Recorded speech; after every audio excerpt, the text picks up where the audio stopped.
evening, everyone. It's evening to me, late afternoon for you. It's such an honor to be here. I see so many familiar places. This is my home away from home in London. I've been coming here for so many years and have had the privilege of consulting with some of you, being colleagues with many of you.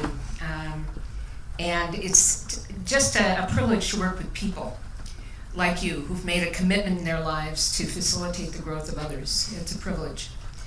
And if this starts getting too loud or whispery, let me know. Then I'll change microphones. I am with Crossroads Antigua.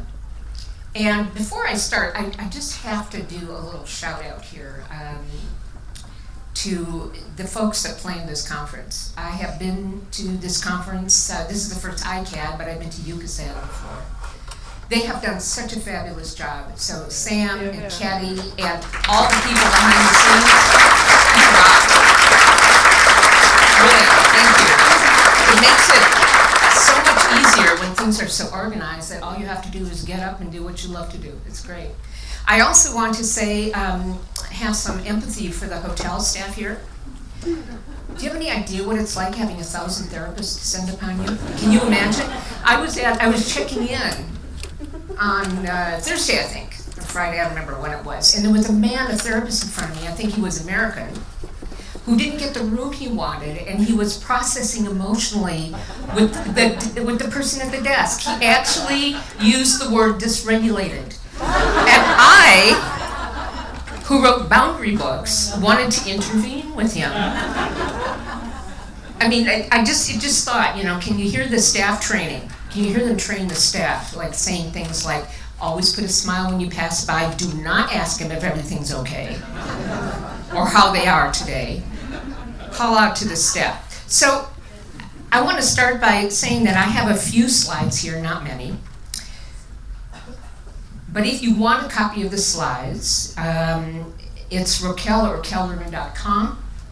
I want to also say that it is really a privilege for me to be representing Crossroads Antigua.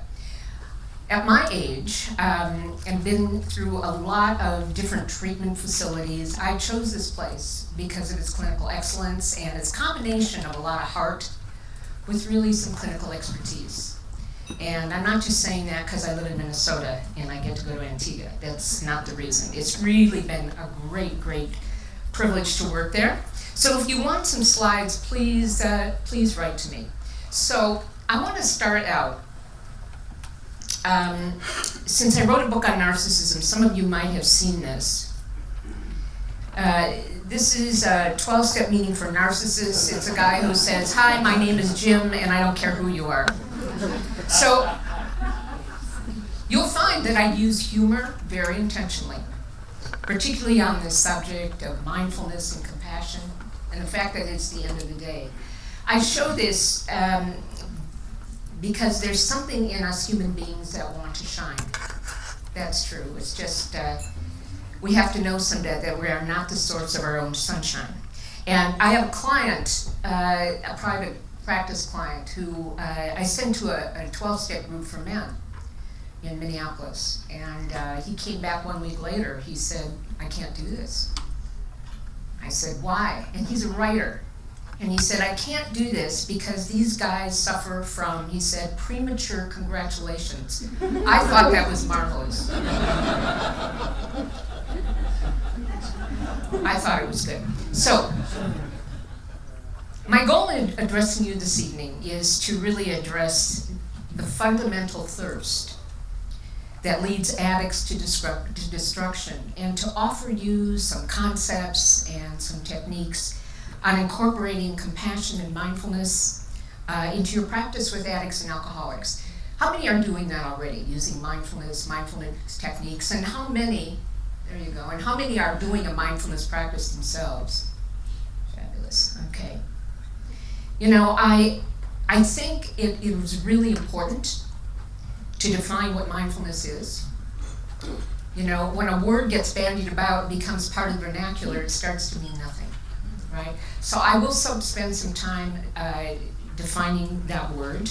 And because it's the end of the day,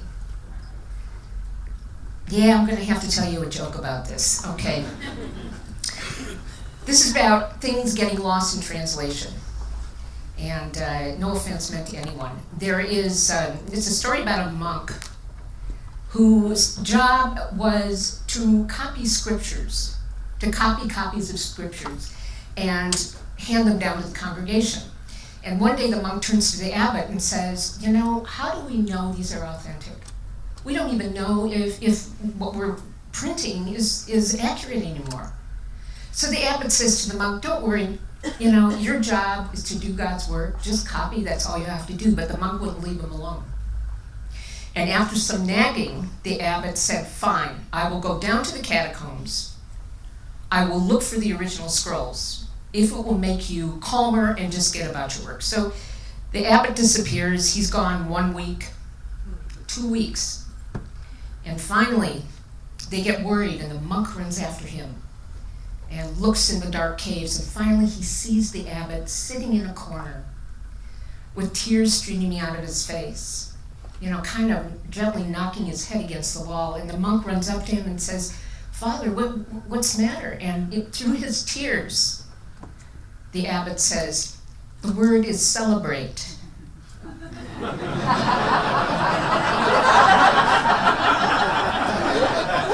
It's 6 o'clock. We have to, spice it up a little. So we need to be sure about the accuracy of words. So, folks, breaking any addiction is enormously difficult. But if sobriety was enough, we wouldn't hear things like, I'm clean as a whistle, but miserable as hell. I've been sober for 17 years, and I still feel so empty and alone inside. Or I thought life would be great when my husband came back for treatment. Tell you the truth, we're more distant than ever. He's dry, but that's about it. Recovery is more than sobriety. Recovery means literally finding a way of living that works. Spiritually, emotionally, physically, sexually, every which way.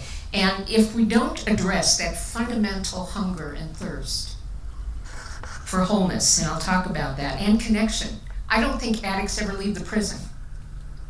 I think what they do is learn to decorate their jail cells a little better. And we'll see them again and again and again. Last year I mentioned the famous psychotherapist Carl Jung, and I want to talk about him again because in Carl Jung's letters to Bill W., he wrote that the thirst for alcohol on a lower level can be compared to men and women's thirst for wholeness, for completeness. So in other words, an addict is a person who answers a spiritual calling by going to the wrong address. What we want isn't bad, but we're going to the wrong doors to get what we want. We all want that sense of connection, of feeling loved, of feeling nurtured. We learn to go to the wrong doors to get it. And look, no addict set out one morning to be addicted. Addiction is much more covert and sly and seems to sneak into a person's life right to the back door. My question, and I asked, I've always been interested in this, is what is it that propels us to dive down to the depths of insanity like this? Certainly there's brain chemistry involved, but I think there's a deeper reason that I'd love to investigate with you. I don't know if you've ever heard of a woman named Christina Groff. She's a dear colleague. She and Dr. Stan Groff actually were one of the pioneers of breath work. Of course, they live in California, of course. Unfortunately, she passed away a couple years ago. But she wrote a book called Spiritual Emergency. And in that book, she says this: as far back into my childhood as I could remember, I was searching for something I could not name. Whatever I was looking for would help me to feel all right, at home, as though I belonged. And if I could find it, I would no longer be lonely. I would know what it's like to be loved and accepted. I would be happy, fulfilled, at peace with my life. I would feel free, expansive, and joyful. Now, I also remember, she says, sampling what seemed to be the promise of freedom and the promise of connectedness and love, too, when I received praise from a teacher, nestled into the arms of a lover, devouring yet another brownie, or driving my car too fast. And I knew I found it in the delicious oblivion of alcohol. My boundaries melted, the pain disappeared, I felt comfortable in my own skin and felt connected with a carefree vitality. I thought I could do anything. I was at ease with people in a way that I thought previously was impossible. I felt included, accepted, and cherished until alcohol turned against me. That's Christina Groff. So, folks, what is that free-floating yearning? Well, many scholars, philosophers talk about the thirst for our own soul, our own spiritual identity. You know, a hunger for our divine source. And I think there's an overwhelming, what I call a homesickness that I see. A homesickness. And this longing for the source of love, which is our birthright, actually. It's our birthright. Never forget, I have a friend who has just had a baby, and she has a 4-year-old autistic child who can get kind of aggressive sometimes. So she keeps the 4-year-old away from the baby. And she called me one day because she saw her 4-year-old in the nursery in the crib with that baby, and she got scared. But they were very quiet. So she tiptoed up to the crib, and the 4-year-old was whispering in that infant's ear, "Tell me about God. It's been so long, I think I forgot. It's been so long, I think I forgot." You know, the fundamental appetite that we have, we know it manifests in food, in alcohol, in nicotine. You add that fundamental appetite to a trauma history, and what you have is a neural cocktail for addiction. But an addict is somebody we know who often is starving for connection. Have you seen that? Boy, I see that at Crossroads. Starving for connection to others, to their own bodies. Ironically, we know addiction is the ultimate disconnection. Sam Keen, who's a writer and a poet, says this: "To the extent we are not held in bondage, we will find something to hold on to. Some substitute for that holding we did not get." Addiction is all in the way that we hold on, that we learn to grasp in order to make up for the ways in which we were not held. If we can't connect with others in a very basic way, we are wired to connect with anything we find that can be a substitute. The sound of a roulette wheel, the prick of a needle. When one feels empty inside, hungry to feel a part of someone, desperate to be admired or respected, that longing turns to shame, doesn't it? That longing turns to shame. And so one uses more to anesthetize that longing and that feeling of shame. So, you know, the opposite of sobriety isn't just addiction. I mean, the opposite of sobriety, addiction isn't just sobriety. It's also human connection.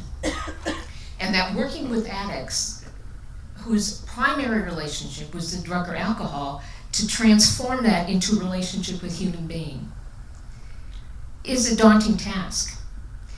I don't know, how many of you ever heard of Bill Moyer? Anyone ever heard of William Moyer? William Moyer Jr., actually, who was at Hazelden. I remember attending a behavioral health psychology conference in Washington, D.C. This was about 3 years ago. Very research-based, scientifically oriented, and all of a sudden Bill Moyer gets up there,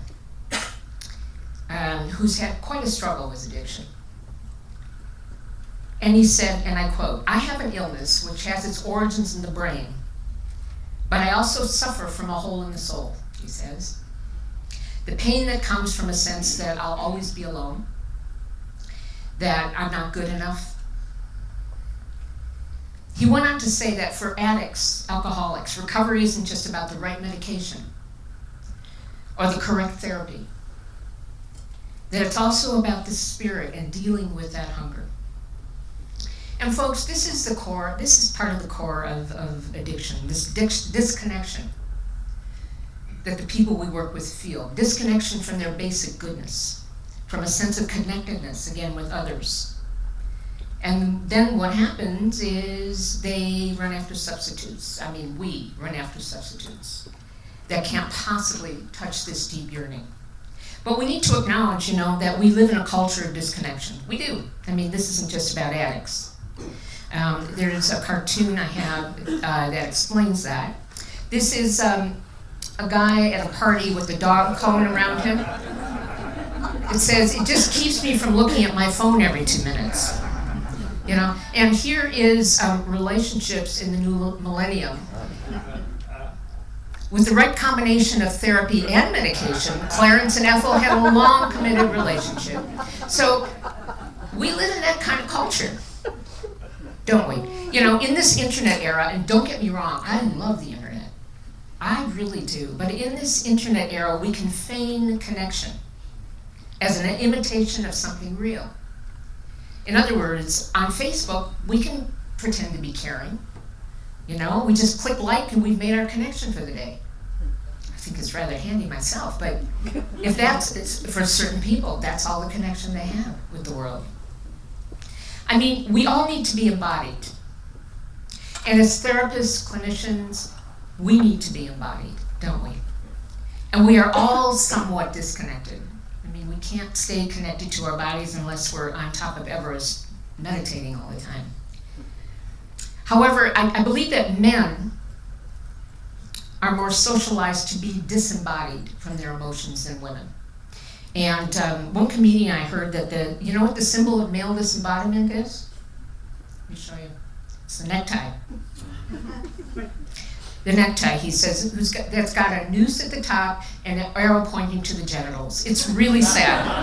I'm just saying, I hope nobody takes offense at this. Symbol of male disembodiment. Now, women have their own. And I have to tell you, I told you it was going to be a little outrageous. I told you that. Mindfulness is presence in the body. Ladies and gentlemen, we can think about being here. We can chant about being here. We can blog about being here. My question to you, can you feel yourself sitting in this chair right now, at this moment?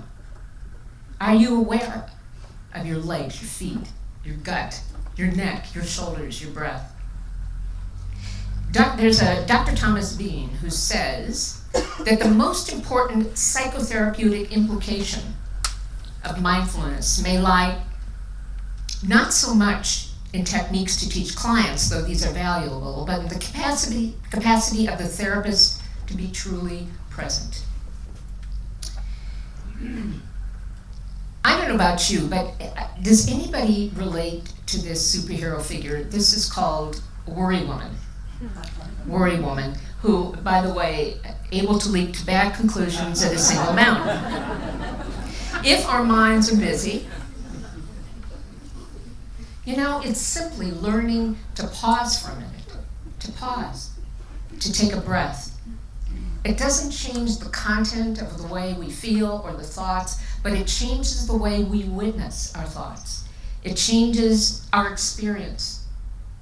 It puts us in, as Gurdjieff used to call, the observing eye, the observer, without rejecting what you're thinking or what you're feeling. So I would like to, I wouldn't be quite right if I didn't give you just a touch of a mindfulness practice here.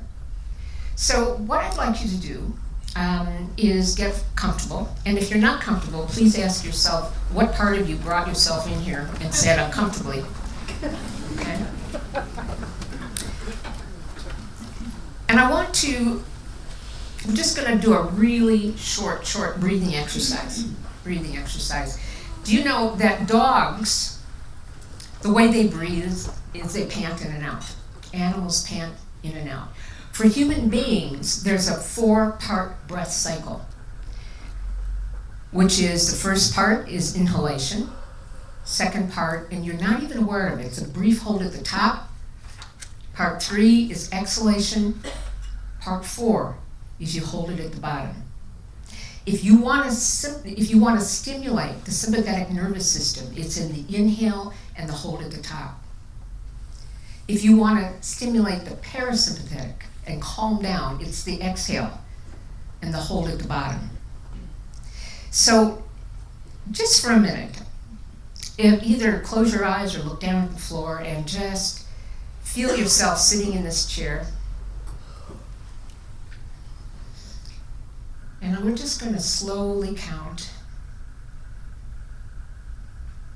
and really let yourself be in that chair. Let the chair hold you up. And we'll start the 4 count. It's inhale, hold at the top, big exhale, and hold at the bottom. Inhale, hold at the top, big exhale, hold at the bottom. Now this time I'm going to ask you to keep holding at the bottom, that emptiness, that void, the swirling word, and take an inhale, hold it at the top, and again, and exhale. And see if you can hold that still point. Now do it on your own. Inhale.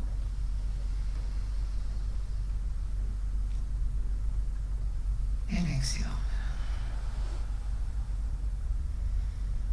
And as you breathe, just become aware of your feet in your shoes. If your mind is busy, just notice that.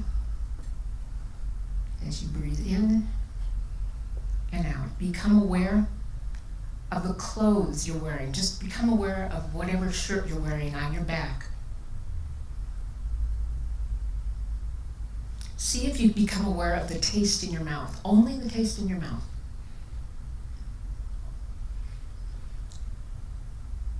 And I can see people opening up their eyes. They don't like the taste in their mouth. That's fine. One more. Inhale. Hold it at the top. Exhale.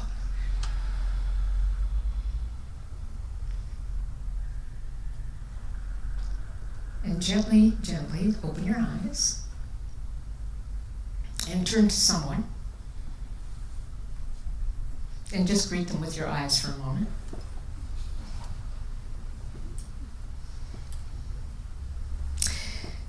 Just a little bit of relaxation and mindfulness to get present after a long day. So, I wanted to start defining for you what is mindfulness. Who knows what mindfulness is? The definition of that. Yep, paying attention to the present moment. Exactly. And Thich Nhat Hanh says it's awareness of the present moment without judgment. It's developing that observing eye who can witness thought, feeling, body, and there are certain things. I mean, first of all, there's so much research on mindfulness and how beneficial. And, you know, it's late in the day. I don't want to go through a lot of research, but I do want to tell you a couple things here. First of all, a mindfulness practice helps to regulate the sympathetic and the parasympathetic nervous system. Some people are stuck on high arousal, which is panic, rage, manic behavior.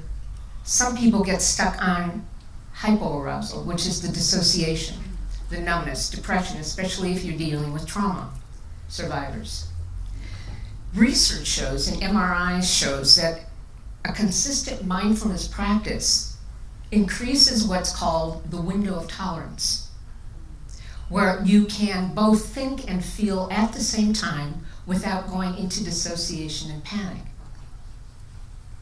The other thing that, and by the way, the anatomic nervous system, there's the sympathetic, parasympathetic, and there's also something called the enteric anatomic system, our gut. Do you know that 90% of serotonin is made in the gut, not in the brain? So it's regulated by the anatomic nervous system. And so people with irritable bowel, people who have high anxiety, oftentimes it's correlated to digestive issues. There's also evidence that imaging shows that trauma causes a lack of bridging between the prefrontal cortex and the amygdala. And that a practice of mindfulness can begin to connect slowly begin to connect that neural network. And what does that mean? It means that our clients can start thinking and observing without reacting.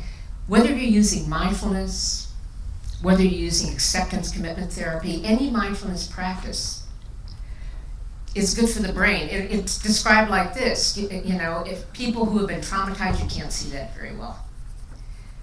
Mindfulness creates slowly a bridge with time. It doesn't happen overnight, absolutely. But also, a practice of mindfulness, you see up there where it says anterior cingulate cortex. Research has demonstrated that by practicing mindfulness, it activates what we call the ACC. And the anterior cingulate cortex is responsible for homeostasis in our brains.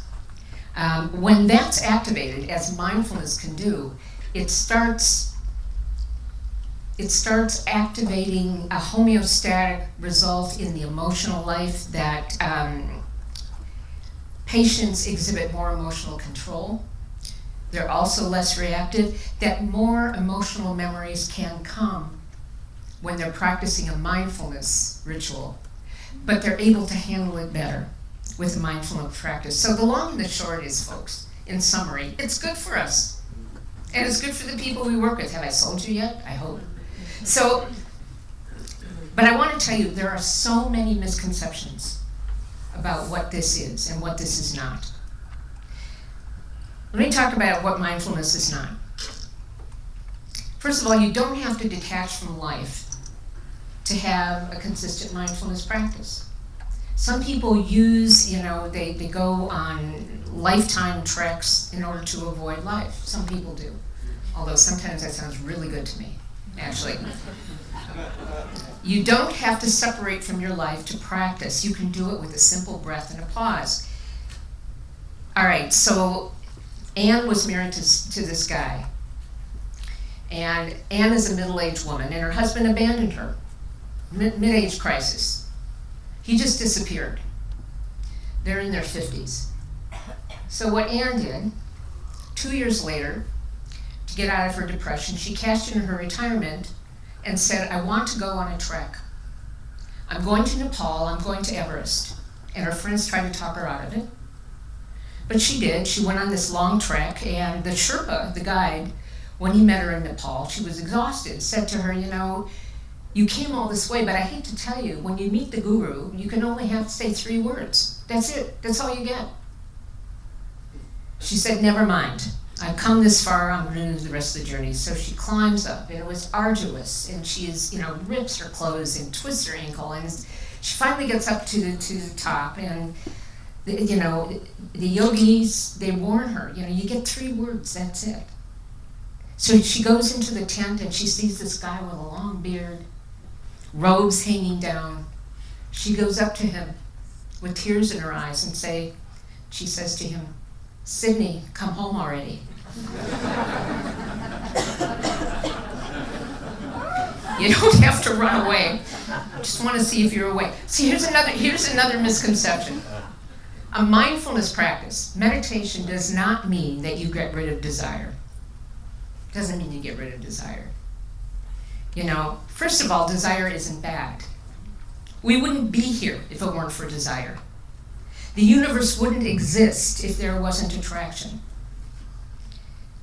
The Latin root of desire is desiderare, which means away from your star. That's what desire means. That's the root of it. It's the longing that comes up when you sense in some way that you are separate from what you love. That you're separate from being nourished, from connection with others. You're separate from that energy, which is the source of your love, again, which is our birthright. It's not that desire is wrong. It's when it turns into grasping and fixation, and it turns into addiction. And mindfulness does not mean that you abandon your thinking. It doesn't mean you abandon your thinking. You need your head. If I hear one more time to just get out of your head and be in your emotions, I'm going to scream. Mm-hmm. Look, heaven forbid, if your child is sick, What are you going to say to your doctor? Don't think, just love him? Get out of your head and trust your emotions? We need both the head and the heart. And it's about getting to a place where you can observe both, where you don't disavow one or another. So if that's what you say to clients, please beware of that. There's something called monkey mind and chatter, of course, but that's not what we're talking about here. You know, it all works together. Head, heart, emotions. You know, Rumi put it beautifully. He said, beyond the ideas of right doing and wrong doing, there is a field. I'll meet you there. It's about finding that middle ground. Now, everybody take a deep breath, please.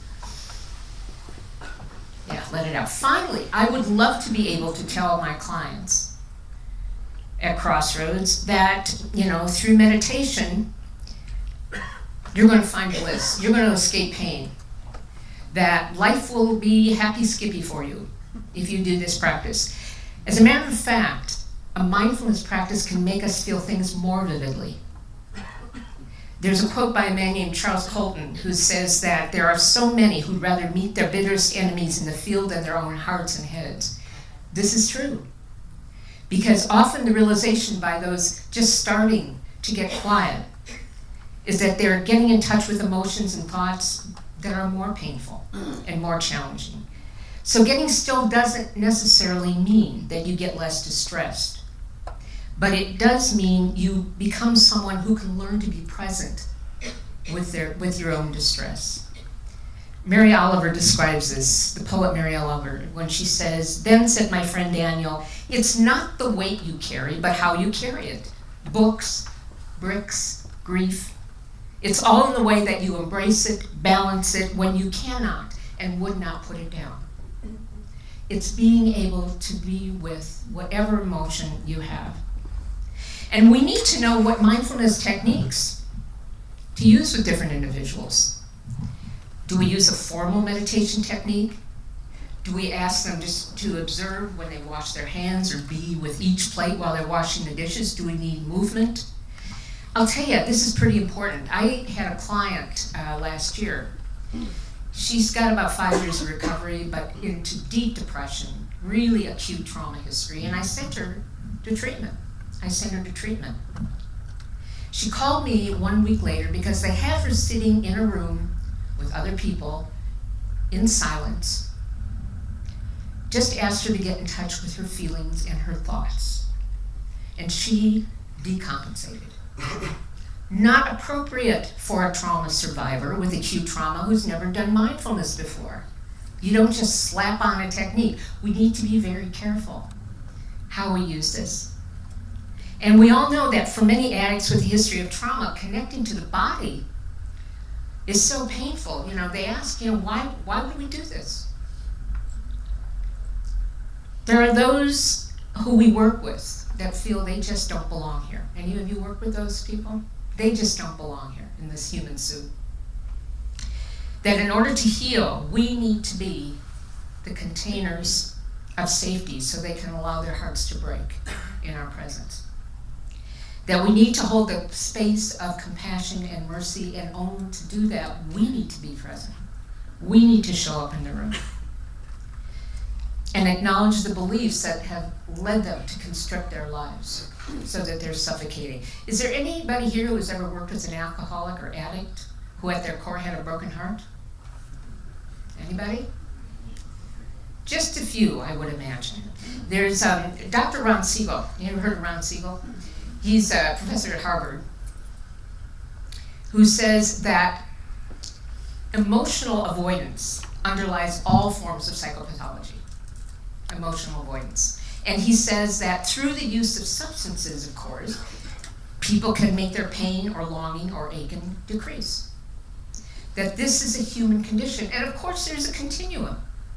Most everyone I know in my life struggles with some form of addiction or obsession or fixation. It's interesting how so much of the population is struggling with addiction. And of course, there are culturally accepted addictions, aren't there? I mean, I participated in workaholism. There's obsession with success, fame, money. And those are culturally accepted and they can cause death, all of them. Okay, I have to tell you another joke. Can I do that? All right. Okay. So this guy who wanted to be rich, and he has a conversation with God. And he's a little greedy, so he has this conversation. He says, God, how long is 1,000,000 years to you? And God said, 1,000,000 years is like a second. And he said, God, what is $1,000,000 to you? $1,000,000 is like a penny. And the man said, God, could I have one of your pennies? And God says, sure, just a second. You know, how many have ever heard of the Buddhist monk Pema Chodron, who wrote a fabulous, many books, but one of the books that I think really talks about addictive behavior is When Things Fall Apart. How many have read that book? Let me show it. Okay. Well, let me take you through what Pema says, because I think she's got the key here to our work with addicts and alcoholics. She says that all of us have an itch, all of us. And it's a sore place that causes us to feel that underlying fundamental insecurity of being human. And when we experience that itch, what do? We scratch it. We scratch it. And there are many different styles of scratching.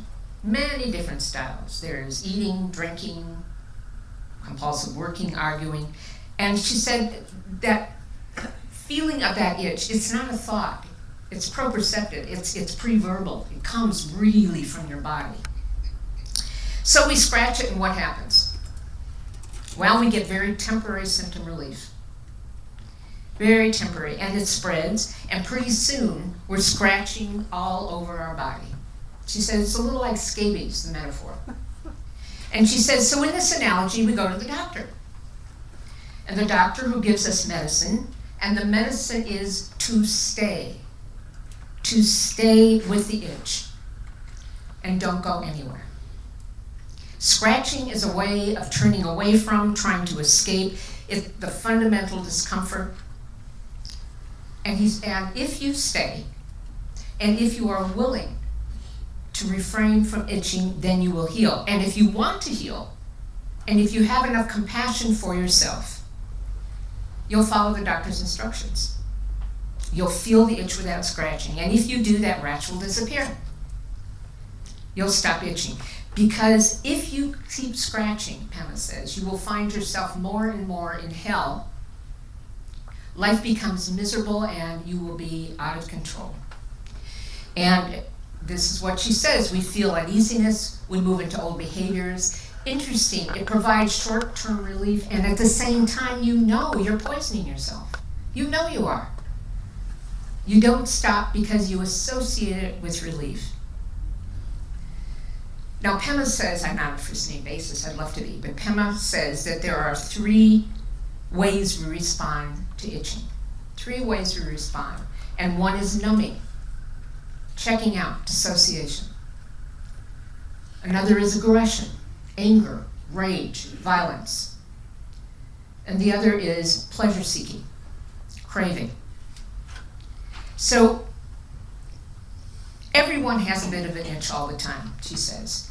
So here's the solution. Here's the solution. And the solution is, to go into the present moment and experience the uneasiness completely. And she talks about the 4 R's, which is recognize the habit, refrain from the itch, relax into the underlying feeling, and resolve, a continual commitment that you keep working this way. She also reminds us very clearly that if you get still, you will feel helplessness. You will feel helplessness. She reminds us not to get caught in our stories, just go back into our bodies. And what she's suggesting is the basis of mindfulness relapse prevention. That not every itch has to be scratched. And I give the example sometimes. I give the example. You can sit at home on a couch and think of all the things you're supposed to be doing. In your mind, you're doing them. You're vacuuming, you're cleaning, and you haven't moved from that position. It's a metaphor. If you want to chow down some brownies, sit on the pillow, and you can think about it. To repress those urges is a mistake. To repress the urges. To be able to acknowledge them, witness them, then the trick is to be with them, and stillness does bring up pain. And I talked a little bit about this last year, that unless we teach self-compassion to addicts along with mindfulness, acceptance never happens. In fact, the research shows that mindfulness training does not raise self-compassion levels, nor does it boost mood. Mindfulness combined with the compassion practice offers those things. And if we want clients to be present with what they're experiencing, we have to teach them to have a soft and spacious heart. But I have to tell you, it's not just the addiction that keeps our clients from being in the present. What it is self-aversion. The Buddhists call it the second arrow. Self-aversion. I can personally say that I've never seen anyone heal addiction without addressing shame in a very profound way. Nobody heals by hating themselves into better behavior. Most addicts I work with, and I would assume you work with, we see this at Crossroads, have come in with such fear and such shame and anger that to get still makes room for the cutting, harsh voice. So we have to work with them. And by the way, that's the beauty of step one, isn't it? The step one, it doesn't say we're rotten, it says we're powerless over our behavior. And that's why community is so important. It's so important. And sometimes just being around others in program or recovery, that healing we hope will rub off, and it does. Many times it does, sometimes it doesn't. So, all right, I'll tell you this one. How many want to hear another joke? Yes. How many really don't care anymore because it's so late? Okay, so I'll just tell it. All right, so here's the deal. This is about the fact that, a healing community will rub off. It's a woman, and it's a Catholic reference. A woman brings her parrots to the priest, and they're female parrots. And she goes to the priest, and she said, "Father, I don't know what to do with these two parrots. All they do is talk all day, and they say the same thing. Hi, we're prostitutes. You want to have a good time." And the priest said, "That's absolutely appalling. I can't even believe you brought this to me." And then the priest pauses. He says, "Wait a minute, I have a suggestion." He said, "I have two male parrots at home that I've taught to read the Bible and do rosary. What about if you bring your female parrots into my home? Perhaps that will rub off on them." So sure enough, the woman brings the parrots, and the female parrots, puts them in the cage with the male parrots, and sure enough, they start spouting, "Hi, we're prostitutes. You want to have some fun?" The parrots are doing rosary, and one of the parrots puts down his beads and looks at the other one and says, "Francis, put the beads down. Our prayers have been answered." I love that.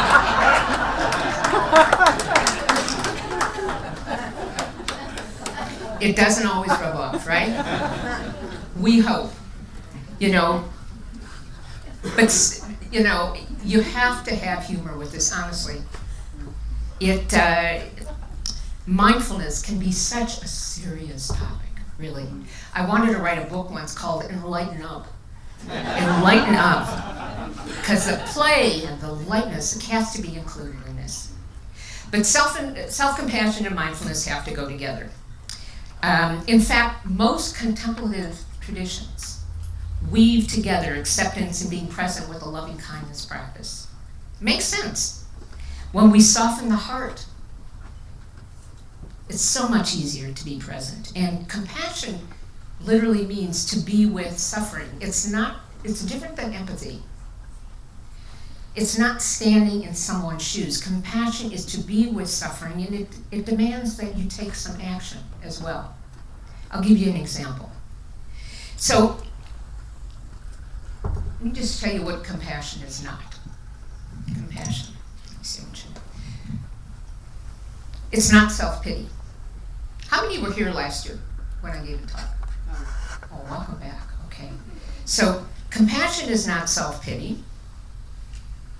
Self-pity is being immersed in your own problems. Compassion is certainly not self-indulgence. I had a bad day, so I'm going to eat a quart of ice cream and have a little drink.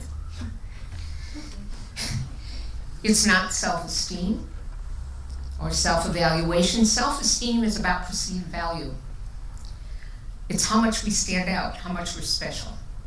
And in fact, the self-esteem movement, at least in the US, is thought to have incited more entitlement and more bullying, because with self-esteem, you need to be special. In our culture, in the Western culture, it's not okay to be average. It's just not. And I mentioned this last year, that if you came up to me and said, wow, Rokelle, that talk was really average, I would be offended. It's not okay to be average here. And compassion is not built on self-evaluation. You don't have to feel better or worse than anyone. You don't have to forgive yourself to practice self-compassion. It's treating yourself as if you were a dear friend. It's the best way I can describe that. I want to tell you a little story here. I think it was about a year and a half ago, a woman at Crossroads came. She was alcoholic and dealing with a long eating disorder. She began slowly to start a mindfulness practice. And I think she signed up for 60 days. So she was there for a bit. And when she could finally sit a bit with her emotions, she started writing. And she started writing about a pivotal moment where, after running away from home and being brought home by the police when she was a teenager, she was at home with her mother and asked her mother, "Do you love me?" And her mother turned to her and said, "How could anyone ever love you?" And this wasn't new. Throughout her childhood, her mother filled her with ugly critiques and messages about her badness. It took a long time to heal, but this woman described a bedtime ritual that she finally remembered. She said, from the age of 5 or 6 until I was well into my teens, whenever I had trouble sleeping, I'd slip out from under my covers and steal into the kitchen for a bit of bread or cheese, and then I'd carry it back to my bedroom. Then I'd pretend that my hands belonged to someone else. A comforting, reassuring being without a name, an angel. Then the right hand would feed me little bits of cheese and bread. The left hand would stroke my cheek and my hair. My eyes closed and I'd whisper softly to myself, there. Go to sleep. You're safe now. Everything will be okay. I love you.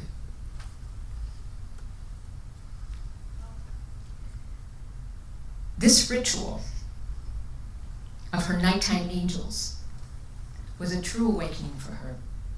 What a profound example of the wisdom of a young girl to practice compassion.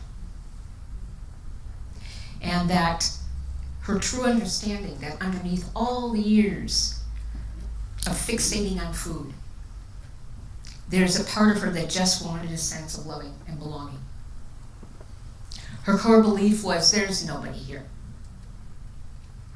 that'll never be loved. And gradually, through this slow mindfulness practice, and I'm telling you, it took mindfulness and compassion to get her there, she was able to feel the anger, the emptiness, and finally the grief. Grieving for that young woman that she was. Folks, if we pay attention to any area that we have longing, if we can sit with compassion and find out what's going on underneath, it will appear to us. It will appear to us. And by the way, sometimes we can't comfort ourselves intellectually, but if we soothe and comfort ourselves physically, our bodies respond. The sounds of comforting are the same in every single culture. Every culture. It's the and they're there. And the touch. the touch, the warm touch and soothing vocalizations, you release oxytocin and opiates, and one can feel safe. So, for us as caregivers, I want to tell you ever heard the word compassion fatigue? Yeah, compassion fatigue is really empathy fatigue. When someone is suffering and you witness that, it lights up the same area in your brain as the person you're working with. Empathetically resonating with pain is unsustainable. You can't sit there for hours in somebody's shoes. You can't sustain it. If you practice self-care, and you give yourself a break, maybe you leave the room for a minute, you take a breath. Self-care it means getting out of the water when you're drowning. Mindful self-compassion is learning how to breathe underwater for therapists. It gives you the tools to deal with pain without leaving it. And it's an ongoing practice. And when we develop that compassionate state of mind, our clients calm down too. Our clients calm down as well. So if we pay attention to any area we have longing, we find out what's going on.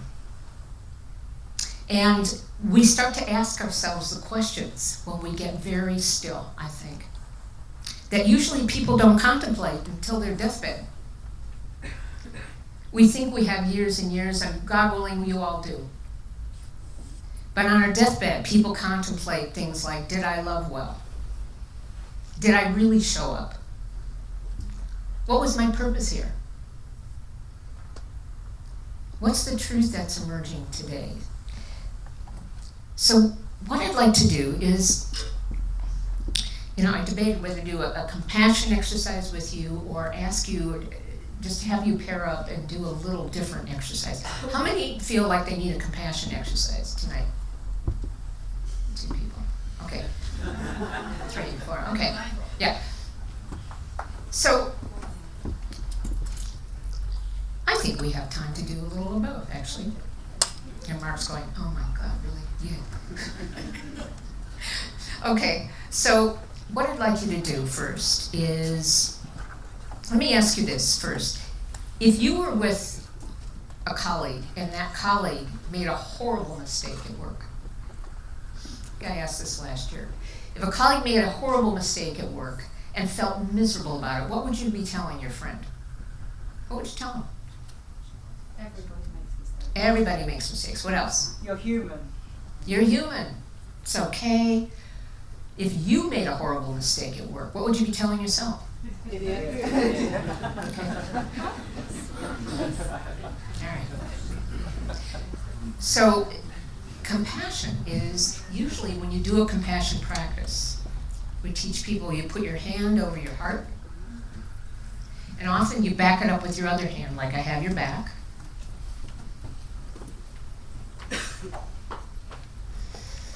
And you take some breath. And we'll just go through this just for a few minutes. And let me just put on a little bit of this, I think.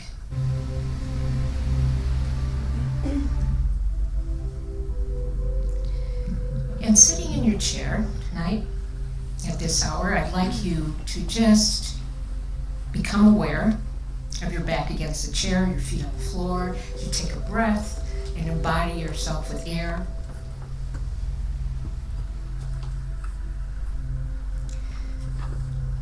And surround yourself with some light. In your mind's eye, in your mind's ear, just feel what that light might be. It could be white light, rose-colored light.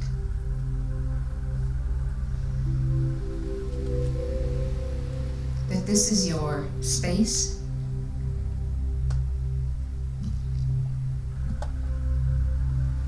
That you accept only light right now. And if emotions or thoughts are coming up, just notice them. As you inhale, hold it at the top. Exhale, hold it at the bottom.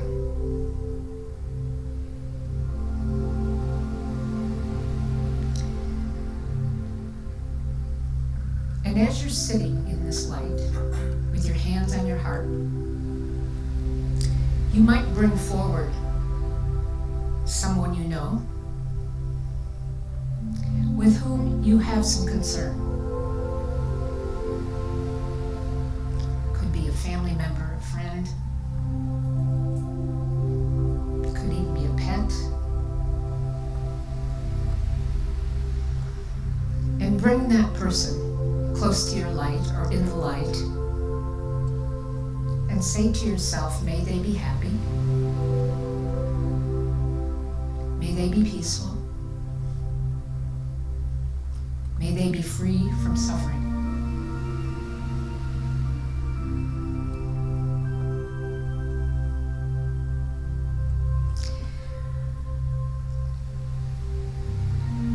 And in that light that's yours, you might even bring forward someone you may have been at odds with. And the challenge is here to open your heart and say, may they be happy. May they be peaceful. May they be free from suffering.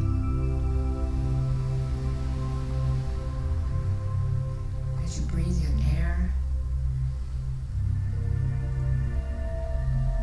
And now honing on your own spirit and your own soul.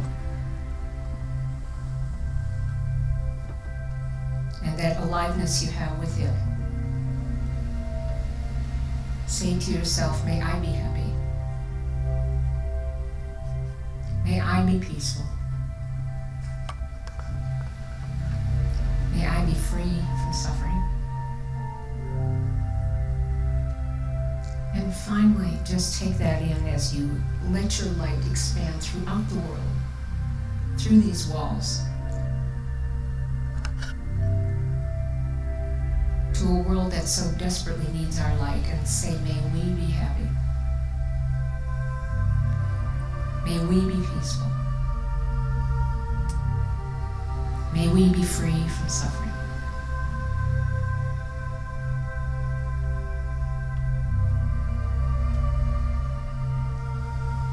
As you carry that light with you, you become aware of my voice speaking to you. Become aware of people in this small community that's sitting next to you, around you. And with gentleness, when you're ready, open your eyes.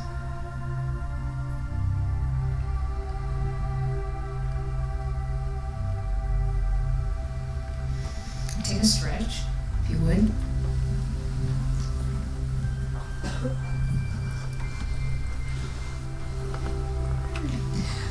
So, I'm going to do one more exercise with you, and for this exercise, how was that for you, by the way? Any comments? Okay. I'd like you to find a partner, not for life. Well, I strangle Mark Fennick here. Find a partner, not for life, just temporarily. Somebody in this room. So would you find a partner now? You're just going to do a little mind exercise with each other.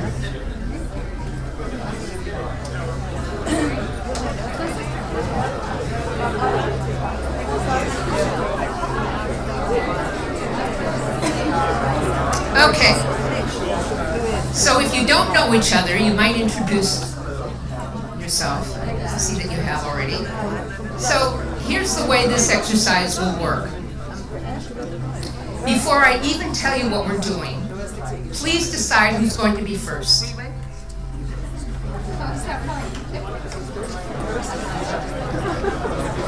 Okay.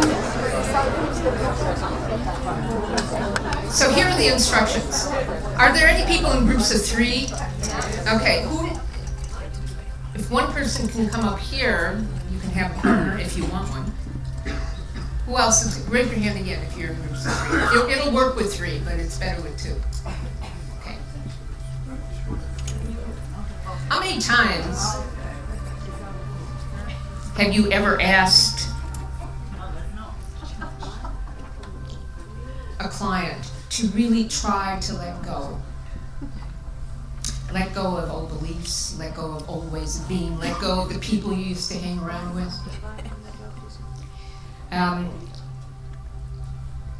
We want them to be able to let go. And it's a crucial concept in the treatment of addiction. So I would like you to go through this exercise, and I think it's an exercise you can use, but I always believe that clinicians should try it first. So in this exercise about changing beliefs, one person is going to ask the other person, who's going to go first, 2 questions. They're going to ask one question and you'll get an answer back, a second question and you'll get an answer back. The person asking, no chit-chat, no summarizing, just listen and say thank you. And I'm going to ask you to re-ask the question and the answer to this person. We're going to do that, each one of you will do that for about 1 minute. So when you hear the chime, it means to change, okay? So here's the question I'd like you to ask. So take a deep breath again. The question is this: tell me something you used to be certain of. That's question number 1. Question number 2, tell me a truth that's emerging for you now. Question number 1, tell me a truth that you used to be certain of. Question 2, tell me a truth that's emerging for you now. You ask both these questions, and you keep asking them and get the answer, and I'll tell you when a minute's up. Okay? Please ask the question. Tell me a truth. Tell me something you used to be certain of.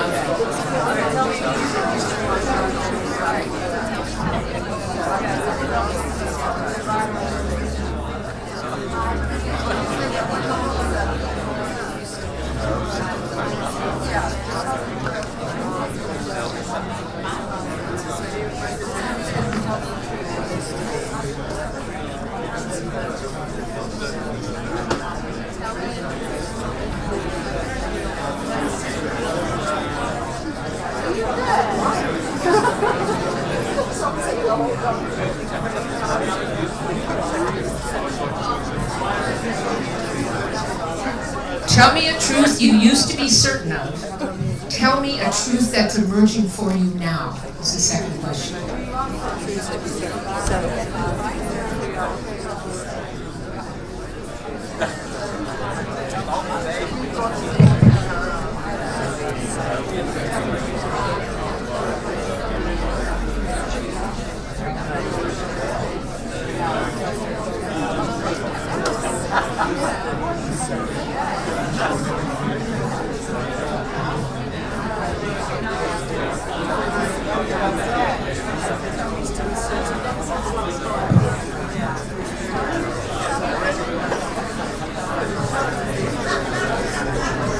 Okay.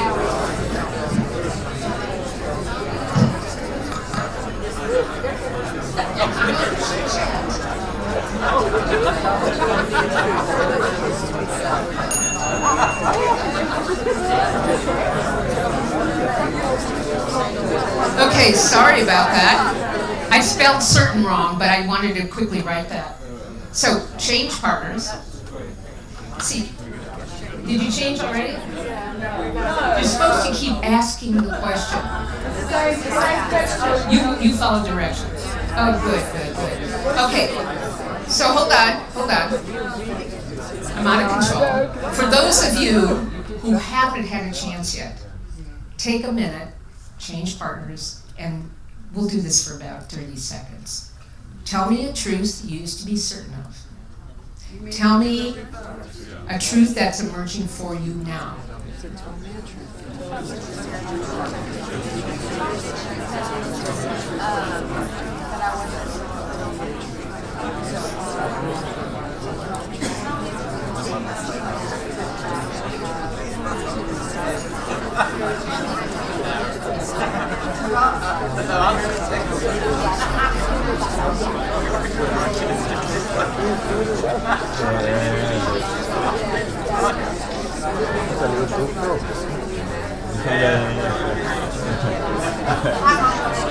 Truth is emerging. I'm reading. Play the worst, not the best things of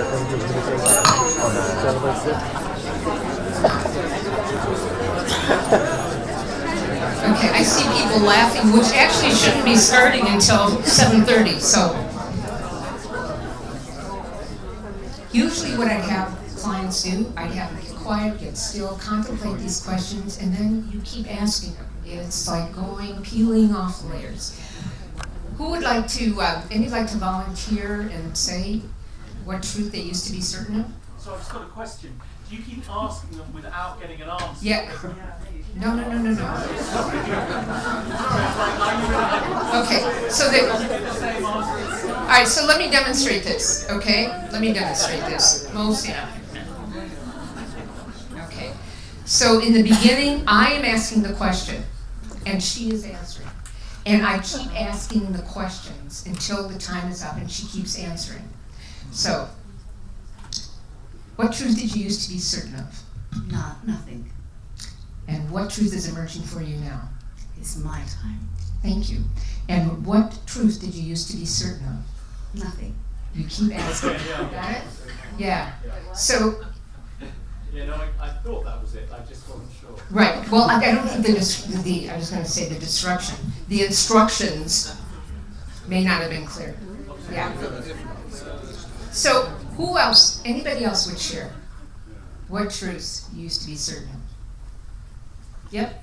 That I was going to die by the time I was 40. That you're going to die by the time you're 40, and what truth is emerging now? I'll live as long as I'm supposed to live. That you'll live as long as you're supposed to live, that you come to some peace. So, anybody else want to? Yeah. I'm not a bad person. I'm not a bad person. That's what you used to be certain of. Yeah. What's emerging now is? I'm still not a bad person. All right. Yeah. That's great. No, I like that. I like that a lot. When you ask an addict, alcoholic, what truths did you used to be certain of? And what truth is emerging for you now? And you really give them a chance to witness their answers. It can be really powerful because that's the crux to me. That's the essence of the truths they used to hold as dear and what's emerging for them now in recovery. So somebody had questions. No? Yes? So in the exercise we were doing it, we kept changing the truth and then changing what's emerging now. Yep. Yeah. 2 questions. What truth did you used to be certain of? Tell me a truth that's emerging now. So you ask both. So we asked both and we each came up with a few. Great. A few different, and it's okay. And that's the idea. That's the idea. Okay. Phew. I'll never do this again at 5 or 6 o'clock at night. All right. So look.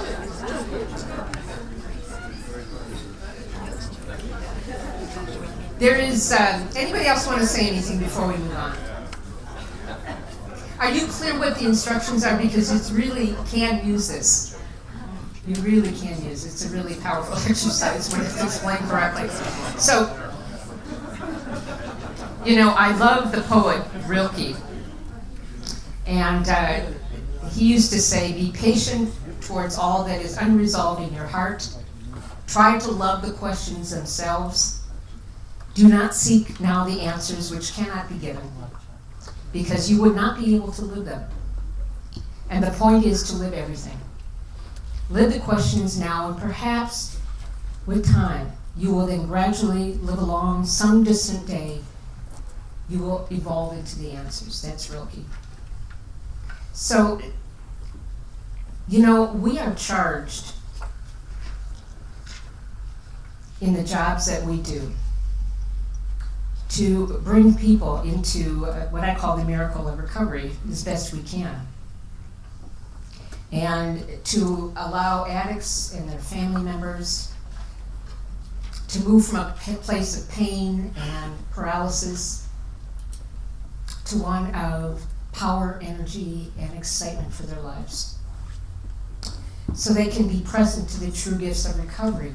The gift of presence, to be actually able to see the sunset, to be able to really look into your children's eyes for the first time, to be able to feel the caress of another human being.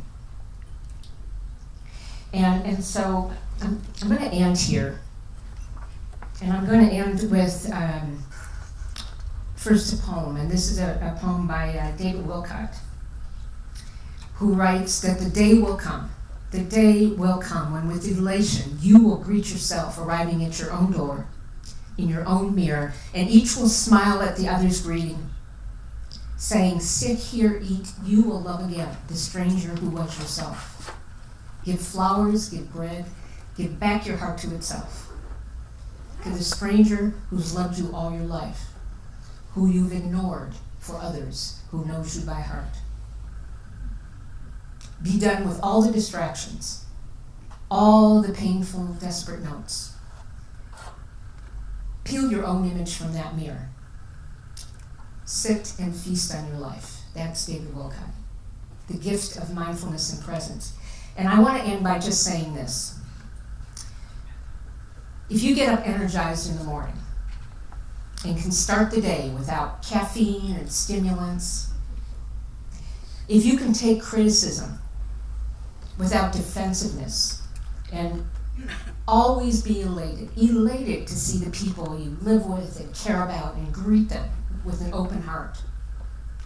If you can go to bed every night without liquor or sedatives, you're probably a dog.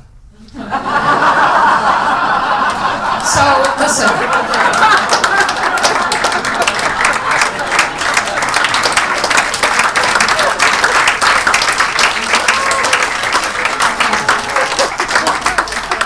Nobody's perfect.